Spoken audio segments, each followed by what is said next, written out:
안녕하세요, 요즘 산책입니다. 오늘은 2022년의 두 번째 북카울 시간입니다. 오늘 보여드릴 책은 에세이 2권과 소설 4권, 희곡 1권 이렇게 7권입니다.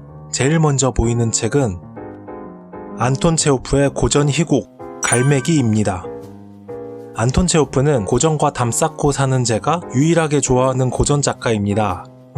이분의 단편집들은 여러 권 읽었었는데 체호프를 대표한다고 하는 이 책 갈매기는 아직 읽지 않았습니다. 그래서 샀습니다. 오랜만에 고전 한번 읽어볼 타이밍이 된 것 같기도 하고. 네, 다음은 김주희 작가의 선미슈퍼. 김호연 작가의 불편한 편의점과 비슷한 느낌이라는 제보를 받았습니다. 표지의 일러스트도 굉장히 비슷한 느낌이죠. 책 소개를 잠깐 읽어봤는데 몇 줄만 읽어드리겠습니다.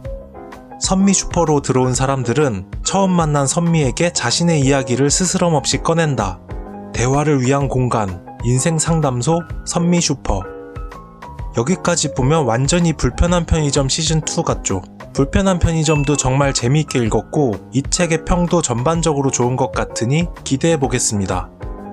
다음은 룰루 밀러의 물고기는 존재하지 않는다. 제목을 보면 무슨 내용인지 도통 알 수가 없죠? 그런데 저도 소개를 해야 하니까 대충 찾아봤습니다. 그런데 리뷰하시는 분들이 하나같이 공통적으로 하는 말이 있었는데 내용을 찾아보지 말고 그냥 읽어라. 이러면 나중에 제가 리뷰할 때도 개꿀. 그래서 찾기를 중단하고 저 나름대로 유추만 해보려고 책을 천천히 둘러보면 일단 제목은 물고기는 존재하지 않는다. 상실, 사랑, 그리고 숨어있는 삶의 질서에 관한 이야기. 다른 세계는 있지만 그것은 이 세계 안에 있다? 우리가 이름을 붙여주지 않아도 이 세계에는 실제인 것들이. 그만 알아보겠습니다. 다음은 조혜은 작가의 스노볼 드라이브.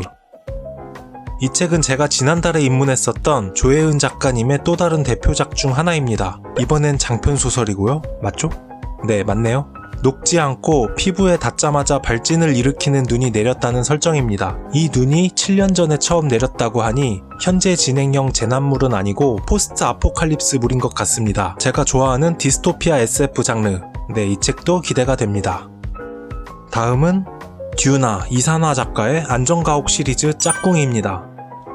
지난달에 읽었던 안전가옥 시리즈 칵테일 러브 좀비가 꽤 괜찮았기 때문에 안전가옥 시리즈를 한 번 더, 그 중에서도 평소에 좋아했었던 듀나 작가가 리스트에 있어서 바로 골랐습니다. 어렵지는 않을까 걱정도 되지만 어려움은 읽다가 포기하면 편하니까 일단 읽어보겠습니다.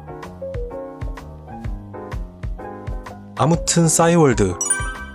아무튼 시리즈를 또 읽을 타이밍이 돌아왔습니다. 어떤 걸 고를까 보다가 굉장히 적절한 게 눈에 들어왔습니다. 저는 싸이월드라는 게 처음 붕업했을 때였던 2001년부터 스마트폰이 나오기 직전이었던 시기까지 꽤나 알차게 싸이월드를 했었던 완벽한 싸이월드 세대입니다. BGM 때문에 도토리 좀 사겠다고 그 없는 주머니에서 꼼지락거리면서 궁상 떨던 게 엊그제 같은데 아무튼 저는 재미있게 읽을 수밖에 없을 것 같습니다. 마지막으로 황보름 작가의 어서오세요 휴남동 서점입니다. 이 책도 뭔가 불편한 편의점 일러스트와 비슷한 느낌인데 이런 느낌의 표지가 유행인 것 같죠? 저는 그래서 구입한 건 아니고 이 책이 베스트셀러 목록에서 꽤나 오랜 시간 자리 잡고 있었기 때문에 또 믿고 구매를 했습니다. 후미진 골목길에 동네 서점에 사람이 모이고 감정이 모이고 저마다의 이야기가 모이고. 책 소개 중 이 대목만 읽으면 불편한 편의점과 큰 결은 다르지 않을 것 같긴 한데 어쨌든 책이 어렵지만 않으면 좋겠습니다. 네, 이렇게 7권, 많다면 많고 적다면 적죠. 그런데 이거 말고 쌓인 책도 좀 있고 개인적으로 3월은 조금 한가하기 때문에 그런데 3월이 거의 끝나가긴 하네요. 아무튼 다음에 또 찾아오겠습니다. 감사합니다.